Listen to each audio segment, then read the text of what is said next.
All right, so there we go. So I am Scott Bergeron. This is Don Lawrence, and we're here at Century 21 Curran Oberski. And we just wanted to throw this out to folks and see if anybody had any real estate questions. We'll stay on as long as we need to, as long as folks have questions. We got a couple topics that we'll go and talk about a little bit, and we'll go from there. So fire questions off anytime you want, and let's see what happens. Okay. Mr. Derek Fritz, how are you, sir? Good to see you.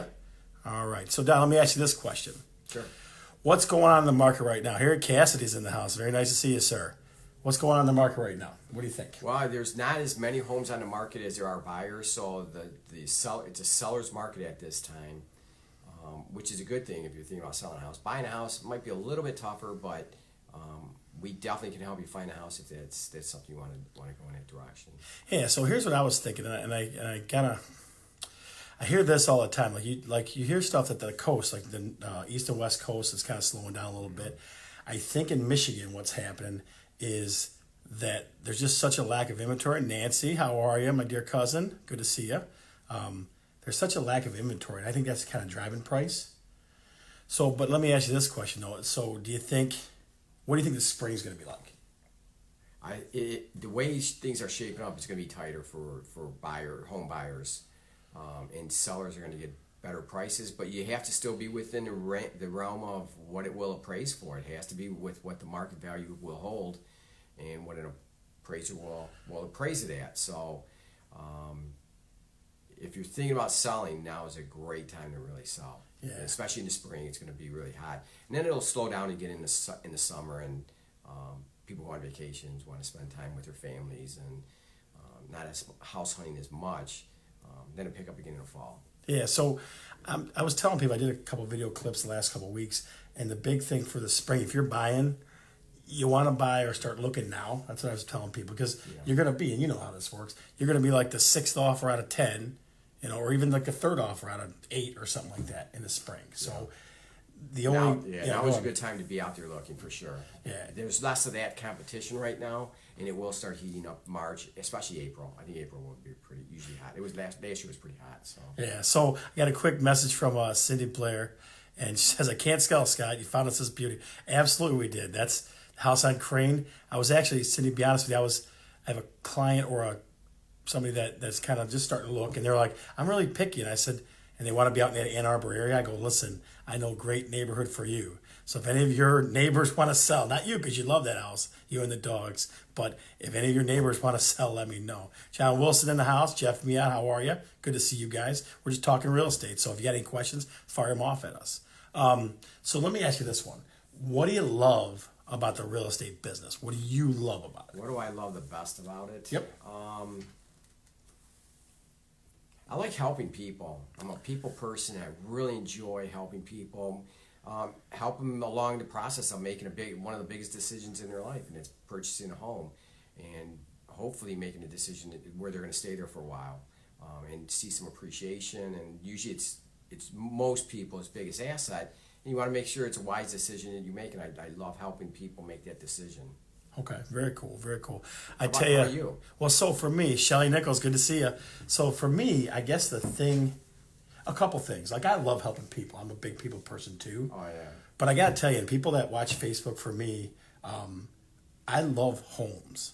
Like, people do so many crazy things with homes. Like yesterday, I'll give you an example. Okay, I was over on the east side in Warren helping a couple out that I known through wrestling, right? And in the one house, they had like stained glass light fixtures everywhere. And it just stood out to me. I'm going, wow.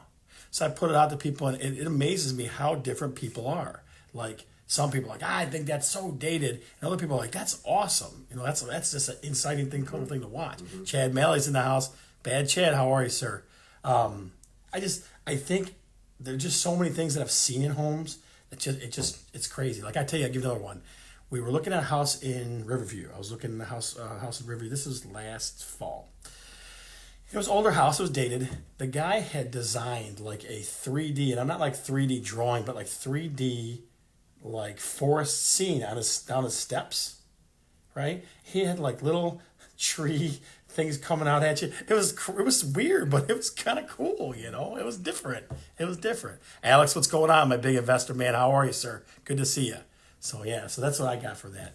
Who's got questions, guys? What kind of questions do you have? Lots of people looking in to see what's going on. What kind of questions do you have? Throw them out at us. Let us know what you're curious about. Something that I'm wondering, and I for being in the business a while, you get this too. Good shout out, Alex. Good to see you. What question do you get asked a lot, like in general? Because I know, like when I go to a party and I say something about real estate, it doesn't take long until somebody goes, blah, blah, blah, blah, and they start asking you all these questions. Angel Walker in the house. So what's the first question people ask you besides how's the market? I know that's a big one. What else? If it's just somebody that you just walk in, you haven't seen in a while, or you're just talking to someone at a party. Well, even like a family. I go to a family get together and they go, hey, but what about this? They always ask about how's the market. Yeah. How's business for you? Yeah. Business typically is good, but you always want to help more people, and the more people you can help, the better it is for you and for your business, and it's a great thing to help others. Yeah, I agree with that. Help, so I want to answer Shelly Nichols' question. She kind of seems like she came in a little late. So the market is going strong on the seller side. There's still a humongous, absolutely humongous lack of inventory. So on the sell side, Shelly, it's a huge thing. J.R. Alberta, good to see you. Wiggs, what's going on, man? So that's got to rehash that a little bit. Okay. So for me, like the question, it always turns into this. I'll give you an example. I was just sitting there at a party and I had the new iPad that I had with me, and somebody goes, "Well, what about this neighborhood?" I always get neighborhoods, or I always get cities. Like, I wish I could move to this city or this town or whatever. So you pull your iPad out and you start looking, and I feel like I had this one lady. I was talking to that party one time, and she was like, "I'm really picky, and I've seen everything." So I pulled it out, and I'm starting looking. Like, she wanted to look Ann Arbor. That's where she wanted to be in. She was in Ann Arbor. I want to look at Ann Arbor. So she wanted to be in Ann Arbor, and so I said, "Well, what about like the little townships, like Lodi Township and all these other little burgs that are out there?" And so I pulled it up. There was like 70 homes in her price range around Ann Arbor that weren't in Ann Arbor, so it's a little cheaper. You know what I mean? Just I get that a lot. People have a really good idea, or I think a good idea of what they're looking for, but maybe they're just not looking, or they're just waiting for something. I feel like I get that a lot. Like, I give you another example. So like the condo you listed today in Plymouth, right? So my aunt and uncle, they want to move out that way. So as soon as you said that, I'm like, yeah, let me send it to them right away before I even put it on the market this afternoon. The only problem is stairs. So how many folks, let me ask this question, how many folks want the ranch that don't want stairs? Diane Lindsay, good to see you, young lady. Steve Markey, Fat Guys and Little Podcast. I'll be on your show on Sunday, buddy. I'll be there. I've heard about you, Steve. That's right. You want double trouble, you get Don and I on your show. They're crazy. Those guys are crazy. So, yeah. So, other thing I want to think about, I want to ask a question. Like, if you had to give buyers a good piece of advice, okay, what advice would you give them? I think the biggest thing that people want, sometimes people want to buy a house that needs a little bit of work and you're going to get it at a reduced rate. Typically, that doesn't always happen. Typically, it needs a lot of work, and there's a lot of could be potential problems that are hidden that you don't really see. I think the best thing to do is if you can find a house that has an updated kitchen or updated bathroom. You're not going to find a house that has everything. But if you have something that has maybe one of the bigger ticket items, like a new kitchen, or two new bathrooms, or really nicely finished basement, it's one less thing you have to deal with. So I think if you can find one that's got a really big kitchen, that would be a big deal. You're asking what are some of the questions you get. One of the questions that I get from buyers when I'm showing houses and when they're ready to write an offer, what's a good price for this house? And what you always do is I do the comparables that are near other homes that sold very similar to that house, and you can look at them and you can look at the pictures of what each individual house had, and come up with a price that will be market value, that's fair to the seller, that's fair to the purchaser, and that's the goal, is make it a win-win situation for the buyer and for the seller. They both feel like they're getting the right amount of money, and the buyer's paying the right amount. So sure. And a lot of it has to do with the comparables that are in the area. Yeah. So I want to answer a couple questions folks had. So the first question that came out was, is your assistant available for questions? Chris Bergeron is the heart and soul of the Bergeron team, and she's not available for questions now, but we'll bring her on for maybe the next Wednesday or something like that. So that's one. Second question is from Steve Markey. He wants to know what happens when your father-in-law comes to a showing. So when your father-in-law comes to a showing, you let them do whatever they want. You let them go on the roof. You let them check everything out, as long as they got one more question. It's kind of an inside joke between Steve and I. Now, I got a big hi from Mike McLaughlin. He is my go-to preferred lender. If anybody's ever worked with Mike, he is the absolute best. He gave me the selfie stick to work this thing so I can do this show, so I appreciate that. Maybe we'll have him on one time. He can do some talk some mortgages and stuff like that. So that'd be a good thing. Mike knows his stuff, that's for sure. Absolutely. Kyle Esper in the house, my man. All right, so piece of advice for buyers I would tell you. So there's a lot of stuff when it comes to buyers that goes on. Let me put it that way to you. So the thing I always put back on folks is, how bad do you want this house, right? Because it's a shortage, like you said, a shortage of inventory. So there's lots of stuff you can do to make your offer more attractive, right? Mm-hmm. So things that I always tell people, what you got to do is give them enough reasons to say yes to your offer. You know what I mean? Coach Mitch Lasinski in from Georgia. If you want to buy a house in Michigan, buddy, when you're back up here, come on up. I hear it's raining down there like crazy. So when you want to get out of that rain, you come up here to Michigan, buddy. So, like, here's some things that I do, Don. You tell me if I'm based on this stuff. So I'll always tell people you want to make the shortest inspection period you can for private inspection. That helps. Right. So yes. Normally people have the 7-day window. I tell them to come to the 5. That's one. 2, I always tell them that, the buyer's got great credit, those kind of things. Another thing I do, and I don't know if you agree with this, you tell me if you do or don't. I got this from another experienced realtor from when I first started business, is that we never split on the buy side. I never split title work. And what that means, folks, to you is usually a buyer's agent has a title company and a listing agent has a title company. All that means is there's about 7,000 hands in the pot going, asking questions and firing all over the place. That's craziness. There she is. Beth, how are you? And the thing is with that is the title companies are doing the same exact thing. You just got more people in the middle of the process, and it doesn't do any good. Real estate title work is pretty much regulated in the state of Michigan, and they all charge the same thing. So you're not getting any value going somewhere else, and a lot of agents do that. And it just complicates it sometimes because then you have to get another company and group of people involved, and they have to be at the closing. So it's another person that has to be there. Nikki, how the heck are you? Karen Nelson, how the heck are you? Good to see you. So let me put it this way. Another thing I was thinking about too is I always put at the end, I always put like reasons why you should accept our offer. And one of them is Bergeron team is really easy to work with. And let me tell you what I mean. So I just had one today, a house a buyer didn't appraise. And like I kept reiterating to the listing, he kept saying, look, let's make this work. Because basically that's what our job is, yeah? Mm-hmm. Our job is to kind of know how things work and help make things move, make things work. Facilitate the sale. Right, because you got somebody, a couple over here that has a home, right? They might have emotional attachment to it. You got a buyer that's real excited. So our job is kind of get in the middle and go, okay, look, let's figure out how to make this thing work. So I'm going to make that work. I told the girl today, I told her like 3 or 4 times, I said, look, I said, let's make this work. What do we got to do? So I care about those folks that are my clients, and we're just going to find a way. Right. So it might involve all kinds of goofy, messy stuff. Mr. Morris, how are you, sir? Good to see you. One of the things that I think is extremely important that I don't see a lot of agents do, especially on the listing side when I represent the seller, is a buyer's agent.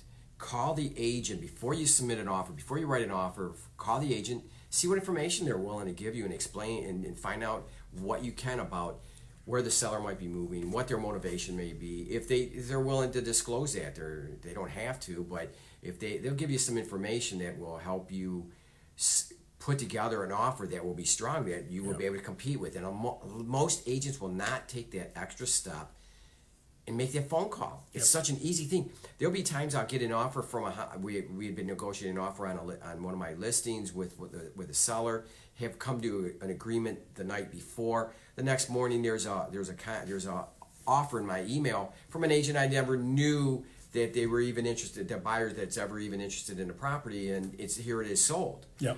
It already has an accepted offer by the seller. Yep. If I would have known that the there was a buyer out there that was interested, I would have asked the seller, what do you want to do? You want to hold off, see what their offer is? We'll wait till the next day, and it helps both parties. And the buyer doesn't even get a chance to submit their offer, even though they did. They sent it over, but it's already a contract had already been signed. Gotcha. Okay. All right. So, a couple more shout outs. I got Robbie Bunker, working hard in the city of Dearborn Heights. How are you, sir? Good to see you. So let's think about this. What's some good advice you can share with sellers? What's some good advice you can share? Maybe one or two little nuggets you got.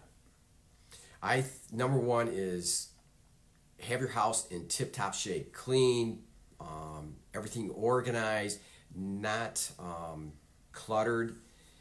I think is a really big thing. Travis Casey, good to see you, sir. When a buyer pulls up the house, they're already judging your house, and buyers have a pro list and a con list. They're putting things on a positive or the negative side, and the more things you can put on the buyer on the positive side, the easier it is going to be to sell your house. Yeah. The second thing is price. Price is the biggest thing on everything, and you want an agent that will explain to you, explain the market, what's going on in the market, show and prove to you what the market is doing, especially in your specific area, and explain what their thought is, and you will come together and make the price up. The price will be based on the market, what's there. We don't make the market up. They just don't make the market up. A buyer and a seller that have come to agreement, especially on a house that have already sold and closed. So Robbie Bunker, I want to give you a quick shout out. My mom loves coming to see you, buddy. So definitely she loves coming to see you too, sir. So I appreciate that. So I would say there's a couple of things, and it's, if I wasn't a real estate agent, okay, and somebody came to me and said, look, you should start your price, Houston Garcia in the house, you put your price here because you're hoping for it to go up. Carolyn Babbitt's agent, insurance agent, how are you, dear? So people always talk about bidding wars and things like that, but I want to address it this way, that your house is worth the most the first day on the market. Mm-hmm. And I always tell people, if in this market that we're in, if you have not, Ms. Kurtz, how are you? If you have not got an offer in the first 2 weeks, then we did something wrong. Because it's the market that we're in. If you don't have some people coming through your house, then we did something wrong. I always tell people too, it's counterintuitive, meaning this, that no other, Chrissy McCall, good to see you, girl. There's no other thing where you see a price on something and then you go, well, I'm going to give you more than that. No other thing that I can think of. You know what I'm saying? So Steve Bennett, what should I do first? Put my house up for sale or find a home I like first? Okay, so it depends. And I'm not trying to shortchange your answer there. Sean Nickel in the house, good to see you. Miss Welch, good to see you. So I usually tell folks that you should get a pending offer on your house to go look for the new one. But here's the hard part. If you're looking for something real specific, like let me give you an example. I've got a client right now, I just referred to him earlier, that they went and found their house first and they listed their house afterward. Now, typically a good listing agent is going to see an offer that says, pending the sale of my home. They're going to ask you, you go, hey, look, does it get offers on the house yet? If you say it's not even listed, a lot of times they're going to say no. Or they're going to give you like 2 or 3 days to get something happening. So I typically tell folks that they should list their house first and then get an offer and then go look. But it's happened other way after that too. So that's kind of where that goes. So Don, what do you think? Well, sometimes it depends on your financial situation. If you can go and find a house first, that way you're not under the stress of finding the right house if you have that ability. Most people don't. Most people have to sell their house, close on that, take the proceeds from that to buy the next house and put the money down on that house. So, but we do it all the time. We do it every day. Sell one home. Rob Moren's in the house. We can always protect you to make sure that it's subject to you finding a home and closing on that home before you close and sell on your house. Yeah. So there's ways to protect you. It's just sometimes it's just part of the process, and you just have to work through it. Yeah. So, Mr. Bennett, did that answer your question? Let me know if that answered your question. If you got a follow up, let me know that too. Okay, folks, we're gonna go some more advice for you. So let's talk about investors. Like what do you see from investors? What do they focus on? All those kind of things. I know there's some folks that are thinking about investing. I got a couple of friends of mine that are definitely are new to the investment market and they ask a lot of questions. So I try to give them the best I can. So what type of investments? Are renting or fixing up and trying to repair, fixing it up and flipping it? Well, What so they flipping say. the flip market. Oh, Steve, I appreciate it. So you give me a buzz anytime. So here's my crazy plug.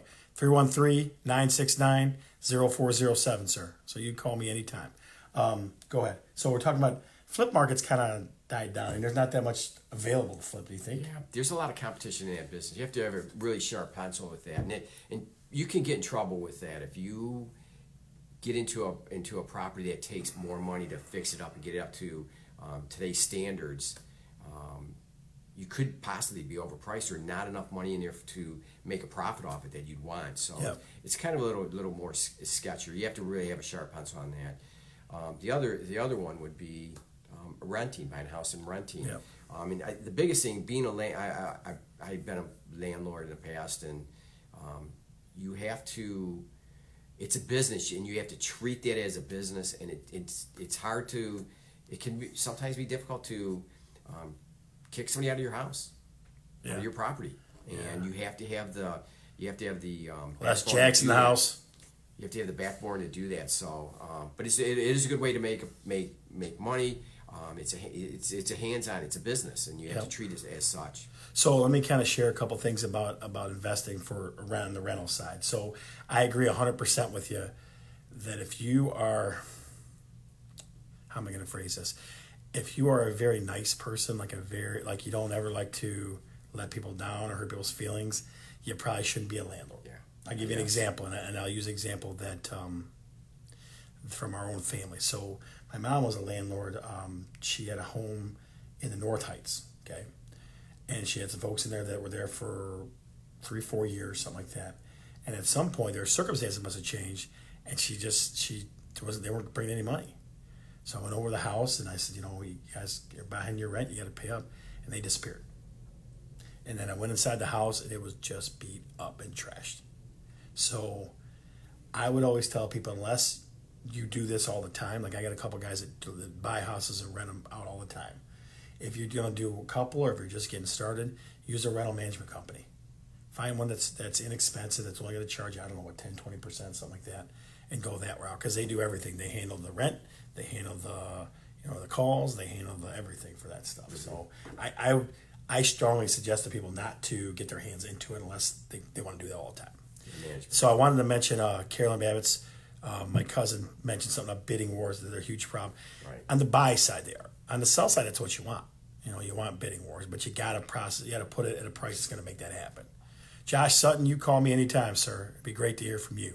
That's true about the bidding wars. If the house you can't put it just any price on it. It has to be priced. It still has to be priced accordingly to the market. Yep. And people aren't gonna bid on it if it's too high. If they are, they're gonna be at the market value anyway. So. Yep. You'll end up at that point somehow, some way. So. Gotcha. So what other questions do you guys have? Come on, reach out to me. There's plenty of folks on here. Go ahead and reach out and just give us some questions that you have, because we would love to take your questions. I got a couple more things that we'll share. Yeah, that's exactly like you said. Bidding wars, Carolyn, is definitely on the sell side. They're great. On the buy side, rough. There she is. How are you, dear? Good to see you. We'll do this. If we get Kevin Bora in the house, legend, Kevin Bora. I'll share a couple more things, and then if we don't get any more questions, we'll shut it down for the day. But we'd love to have your questions. Like I said, anything you want to ask. Josh, good to see you, sir. So if you have any questions at all, I'll do this. We'll share some funny stories. You got any good funny stories? I don't know. I don't have anything off the top of my head. I definitely got some funny stories. I will next time though. So it'll be a self-inflicted good story. So we had a house over on, it's in Dearborn. I want to say like West Point or something like that. It was a nice home, right? Nice home. And I was showing, somebody called and said, we'd love to get a look at this listing. I said, okay, I'm the listing. I'll come on, I'll show it to you. So we're showing it to him. The guy goes, I'd like to go up in the attic. Right? I don't think you might know this one. So he goes, I'd like to go up in the attic. So I says, okay. So I'm in there and I'm walking, and the attic had like, it didn't have, how people put doors and things and flooring down for flooring up in the attic. It didn't have it. Just had a couple nice wood beams, and that was it. So I'm walking in this attic. I'm walking on the beams. All of a sudden, my foot slips a little bit, and I put my foot through the living room ceiling. I mean, I never heard like this leg deep. I did. I was like this. I'm walking, all of a sudden, whoa, and I went like that. Leg deep it was. Sounds like Christmas Vacation. Yeah. So I'm like, and I call the seller and I go, I'm really sorry I put my foot right through your attic. Luckily, I have a real good drywall guy. Tom Wenzel, I'll give you a quick shout out. Tom Wenzel is a phenomenal drywall guy. So he repaired it for us and looked better than before. Yeah. So yeah, definitely. That's the other thing too. That is a funny story. Yeah, so that's a good one. So a couple questions here. Let's go with Robbie Bunker. Can you purchase a house without a down payment, or is that not possible? Okay, so that's kind of a mortgage question, but I'm going to answer it anyway. A couple of things. You can, if you qualify with a credit score, I want to say 660, 680, I think is where we're at. Mike McLaughlin can pop in and give me the number because I see he's still watching. So MISHDA, the state of Michigan, will help you with down payment money. Every once in a while, every couple of years, they'll do this thing where they'll give you $15,000. I got a couple clients on here. It's 640 credit score. Thanks, Mike. They'll do this thing where they'll tell MISHDA they'll give you $15,000. That's a huge down payment. They'll make you take the whole amount. Okay, and after every year, it'll come off $3,000. So it's not something you got to pay back, Robbie. But if you use the normal MISHDA, that's like a second lien on your house. So I got a buddy of mine that used it, and he wants to sell his house now because his life circumstances have changed. And you always got to remember that down payment money, if it's $7,500 or whatever, that's a second mortgage on your house. It's just that lien sits there, and you got to pay that back when you sell. So I don't know if Michigan's going to pop up with those things. So down payment assistance right now is $750. Yeah, I got a client that's going to close in the next week or so that's using that now. So yeah. That's a good question. Yeah, $7,500. Yeah, $7,500. So come on, you got one funny story for me. I don't. I didn't know you were going to throw that up there. I wish I would have. Let me think about another interesting. So I'll give you a scary story. I got a scary story? Yeah. Okay, so I was with our investor client, and we were looking in Inkster. We were in Inkster. It's a Sunday morning, about 10 o'clock. So we go in the basement, and all of a sudden, Tracy Croneman in the house. How are you, sir? And we go in the basement, and all of a sudden, I start hearing all these footsteps, like heavy footsteps, and doors shutting. So, and nobody's talking. Like I hear no sound or anything like that. So I told her, I said, look, we're going to stay down here and be quiet, and then we're going to leave. Eventually, I had to call 911 and say, hey, come make sure they're okay here. Robbie, I appreciate that, sir. If you need any questions at all, you call me, you reach out to me. Like I said, 313-969-0407. So what happened? So the cops came, and I mean, when people took off, they must have seen the cops coming, and we went and we left. So I got one more good one. Was anybody in the house? Eventually, they left. They must have heard the cops coming and left. Okay. Yeah. So I was scared. Like I don't get scared much, but I was like, ooh, this is a little scary for me. So, Mr. Bennett, I tell you what, buddy, you do whatever. You give me a call anytime, and if I got to walk the house and help you out and let you know what's going on, no problem. Okay. Let me think. I got another good story. So we see a lot of interesting things in real estate. And I'll close with this unless there's more questions. So I went to this house in Westland. Okay, This house in Westland, and this is the weird stuff that you see. Jamie Can, good to see you, girl. So I went in this house in Westland, and I go in this guy. He had like a library, like a study, right, with bookshelves and everything. So, and the house wasn't that big. It was maybe like 1,200 square feet. So I put my hand on the bookshelf, and all of a sudden it starts to move. You can feel it moving, right? So I'm like, oh my God. And I open up. It's a secret, like a secret passage or a secret opening to a room, to a bedroom. Now that's creepy, isn't it? And there's no other entrance. No, I was, and then I looked around like, so I'm going to try to make it less creepy. Diane, how you doing, girl? Good to see you. I'm going to make it less creepy. So the guy had some, it looked like real expensive, like maybe swords and like memorabilia and stuff. So maybe he was trying to keep that stuff safe. But to have there was no window to it either.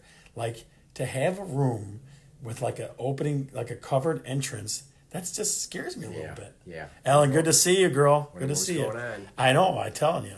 So I'll tell you what, we got time for like one or two more questions.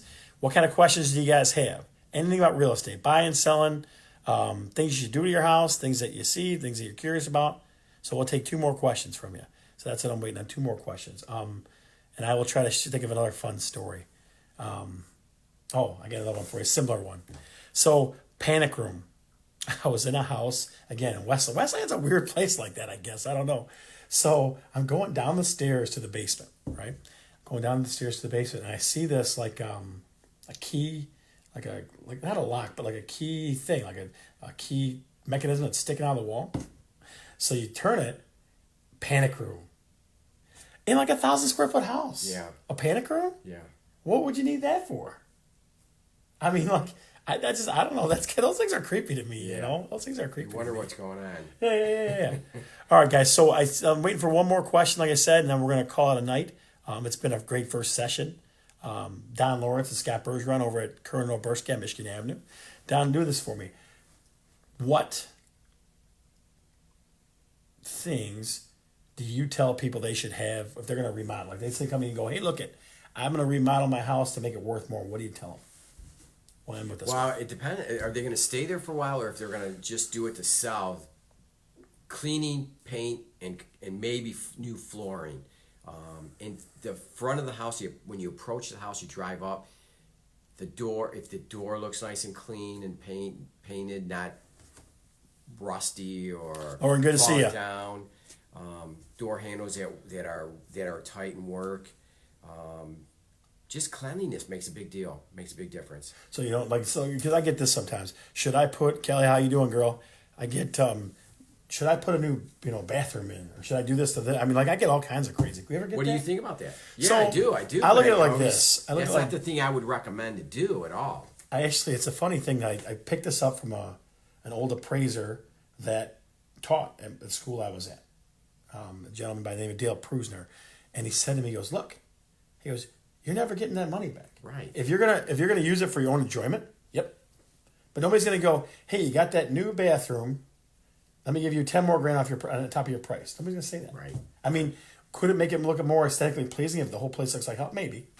I think the only thing it's going to help the house sell faster, and that's probably about it. You might get a little bit more money, but not much. If it costs you 10 grand to do the 15, 20 grand to do it, you're not getting 15, 20 grand back. Yeah. Additional to the neighbors. So you have your house is identical to the house next door.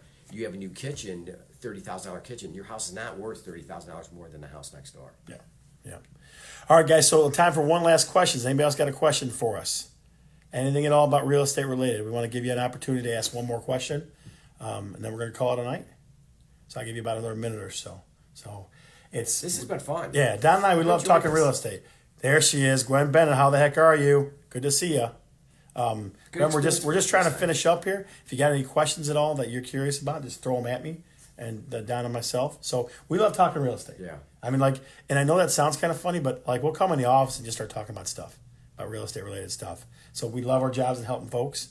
So we're always trying to get better. Yeah. Always trying to learn more. Yep. We don't know everything. And the one thing about our business that I like, that's another thing that I Yep. do like about it. It's different almost every single day. And we have a lot of different things we have to deal with to go from the offer, the contract to the closing table. And it's interesting. It's Liz Hendricks in the house. It's not the same every day. Yeah. Let me ask you this. Put it this way. Do you think you learn something from each deal, from each transaction? Sometimes, not every single. Yeah. I think you do, and I think it could be not just about maybe the process or what happened at that point, but it could be human, how a human how you're interacting with another human. Yep. I think that has a lot to do with it. And it's Pat Hamill, good to see you, bud. It's interesting. Definitely. People are awesome and interesting, and they're making fun.